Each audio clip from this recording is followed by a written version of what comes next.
how can we cope with distress?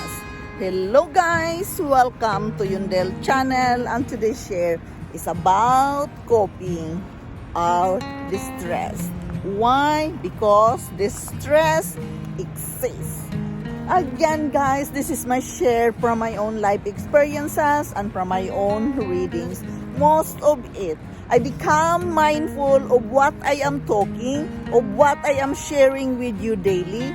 Because of my readings, I feel comfortable that I can share with you this message because it is from the book. But we are the one who is going to do actions for ourselves. So guys, this is my share because I experienced a lot of things in life which is hard, but I did survive through working of my mindset and from my reading. So therefore, I am sharing this with you every day to communicate with you as well. How can we cope with distress? The most important thing is to acknowledge that distress exists and ensure that they are not detrimental on our health and our life. As we all know, at the same point in our life, we will find ourselves in a state of deep distress. We must know how to handle distress in our life. We must learn to cope up a healthy distress as well. We must have a healthy coping mechanism that function independently, working universally applicable tips to help us get through any form of distress we face daily. First, we must use our senses by listening to soothing music. We love it really, listening to a soothing music. So therefore, put on your music, meditation or relaxing music. It's really help us to cope with our distress. We must have a safe physical sensation that when we panic, it will take over. It is nearly impossible to recognize what is happening around us when we cannot control our distress. Therefore, it is very important that we must compare our situation from before. What you are feeling now, that you are relaxed, and what you were feeling before when you are in distress. Remember a time that we feel this way, a worse or something marvel at our strength, then remember that we are only stronger now when we can compare our feelings from before and now that we are working with our distress. Then you can notice the difference, what was your feelings before and now. You can recognize it, that you are now stronger than before.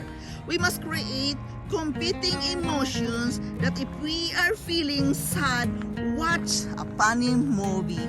Do some funny things when you feel sad. We must focus on our thoughts.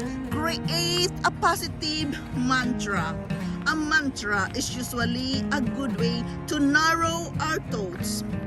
Think uneasy and believe. For example, guys, think that this will pass and this will end. Remember all the challenges we are facing. There is always an end. So don't panic. Just believe that all things shall pass. I am experiencing difficulty now, but it shall pass. So believe in that.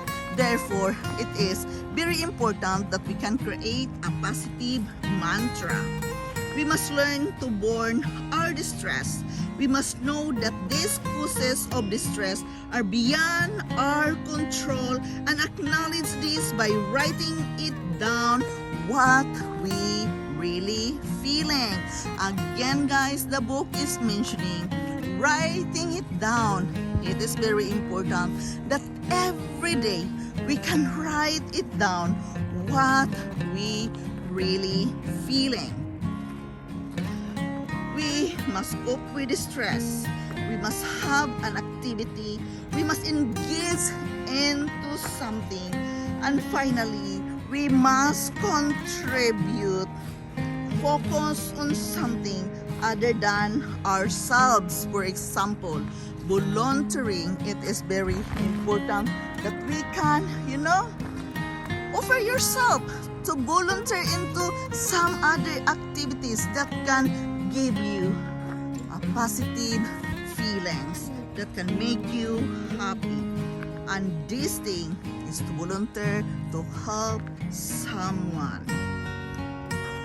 It feels good afterward and recognize that even though it feels like there's nothing left, you feel sad because there's nothing left for you to share others, but by the moment you are going to volunteer and help others, there you are, you can manage it and you have something to give anyway. Your time, your effort, mingling, helping to those people who are in need. So therefore, volunteering is a great thing to do when we are working out with our distress.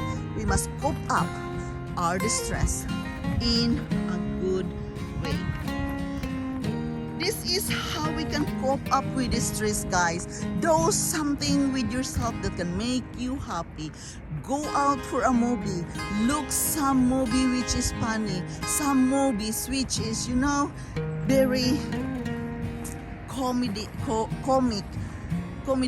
movies can change your feelings and attitude because it really helps us to laugh, to smile. Remember, laughter is a good medicine. It is a good thing we can do when we are going to cope up with our distress.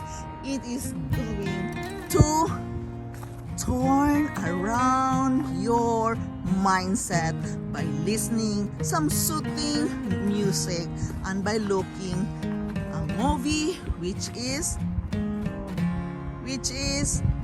comedy. It really helps us to cope up with distress. We must have a healthy coping mechanism to function independently when we are working and focus and do something. We must have some universal applicable tips to help us get through any form of distress we face. Therefore, activity, taking action is a must. It really feels good when we can do the things we are satisfied of doing so. How to cope with our distress, guys? For me, really, I listen to meditation music. This is the best for me, and I have the positive mantra and believing that this thing shall pass, believing that this will be an end. There's an ending in everything, guys. So don't worry. Just take actions to do the positive things, to do the nice activities, as what the book suggests, that volunteering, it really helps us when we can do something towards other people, helping other people, volunteer in the hospital, volunteer in the Red Cross, whatsoever it is. When you do your good deeds, you are taking actions and you feel satisfied, and that is the best way in coping distress, that we can work with ourselves by taking actions which It makes us feel good. It makes us feel satisfied and content because we help others, we volunteer, and of course, when you are alone like me, I practice the positive mantra, believing that this thing shall pass. So, the positive mantra, the positive affirmation really helps me to cope up this stress, and together with the prayer. Again, there is power in prayer. So communicate with God. So again, guys, this is Yunjel. Thank you so much for listening. Thank you so much for supporting me in here life journey with fibromyalgia. Thank you so much. I am forever grateful to each and every one of you supporting here in my channel daily. Thank you so much, guys. I love you all, and bye-bye.